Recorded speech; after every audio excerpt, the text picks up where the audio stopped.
for millennials out there. Many of the followers of the factual feminist are college age or younger, and they may have been in schools, universities where conservatism was denigrated or simply not represented. So how do you define conservatism, and what are its virtues? Well, this has been my life's work to define conservatism. At a certain stage, I realized that I was a conservative without knowing quite what it was. Let's say in May 1968 in Paris, when I saw all the students protesting on behalf of essentially nothing, not knowing what they wanted, knowing only what they were against, I felt this is outrageous, that they should be listened to. If people's feelings are purely negative, defining themselves in terms of what they dislike or even hate, then they're under an obligation to find something that they love. So I looked around myself for the things that I love, and I decided that they are the things that I already have. Our civilization, the rule of law, the ability to close a door and be secure behind it. All those that we take for granted. We take for granted the benefits of civilization. Exactly, but they were threatened then by these crazy students who had had all these benefits. Yes, it was very much an upper middle class uprising. Yes, exactly. Well, I observed it from my mansard in the street below in Paris, and it was a revolution supposedly against the bourgeoisie on behalf of the working class. I looked down in the street for representatives of the working class. The only ones I could see were those poor policemen whom they were throwing stones at. Exactly, and we've seen this now on some of our college campuses. Exactly. So my thought, anyway, over the many years that I've looked into this question, my thought is that the essential feature of conservatism is love of the actual, love of the things that you've inherited, and a desire to reassert that inheritance, not uncritically, but in the way that you do with your family, your parents, your brothers and sisters. You know their faults, but you love them. They're part of you, and it's your primary duty to affirm that love, and then work for any improvements, of course. Now, when you say improvements, I can imagine someone from the left responding that, what are you talking about? Conserving? What if what you are conserving is corrupt, full of injustice, institutions where women were second-class citizens and so forth? What do you say? Everything is imperfect, but the question is, what parts of what you've inherited can be improved and amended? What parts must be thrown away? But what parts are necessary if you're to do any improving at all? Edmund Burke said, we reform in order to conserve. If we don't do it that way, then we risk losing the whole motive for reforming in the first place, because we throw away our identity as social beings.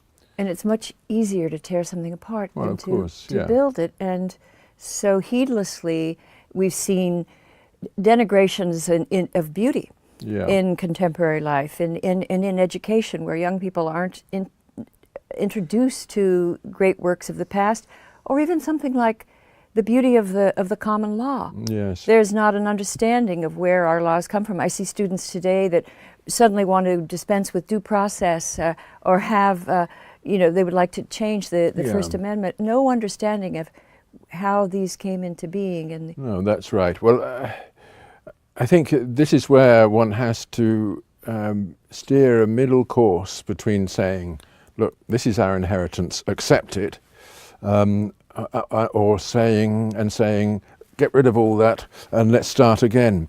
All attempts to get rid of everything and start again, like the French Revolution or the Russian Revolution or the Nazi Revolution, end up as genocide. Because the controls that prevent people from exercising their basic resentment and anger are taken away. So you have to begin from the point that we've inherited something that defines what we are. Let's see now whether we want to improve it in this or that respect. and which parts of it are absolutely fundamental to our being what we are. And you mentioned the common law, which of course is part of the shared inheritance of my country and yours, which most young people don't fully understand. They don't see the amazing achievement of a legal system that has grown out of the resolution of individual conflicts and then the extraction of principles from that, so that it's sensitive at every point to the actuality of human beings. And developed organically from exactly. the ground up rather than from on high. Yeah, imposed. See, but it's a natural instinct in intellectuals, and the reason why intellectuals are so dangerous is to impose things from on high, to say, look, we understand everything. We've got the answer to the human problem. Here are the principles. Those are going to be accepted, and we'll deduce from that the application in the individual case. And that's the opposite of how human conflicts are resolved. The principles are deduced from the particular case and not the other way around. Not the other way around. Mm-hmm. And you have seen this, for example, in the area of art and art history, how there was a tradition of beauty and works of genius, and younger people were taught to appreciate and younger artists to emulate.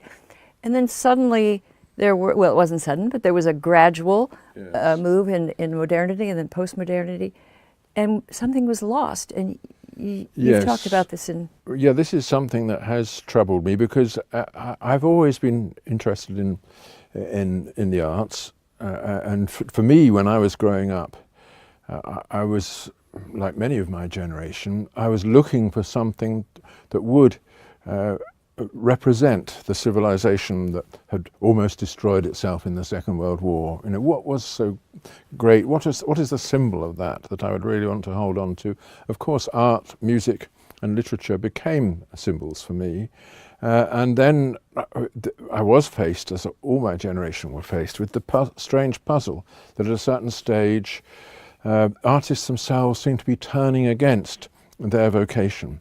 The vocation of art, as I see it, is to produce beautiful things through the beauty of which we understand our own predicament. You know, the human condition, as we know, is full of woes, full of tragedy, and full of mystery.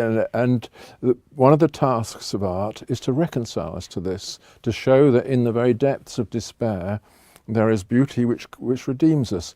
And all the great art of the past, you know, right up to Van Gogh and Cézanne and so on, was devoted to this transcendental goal.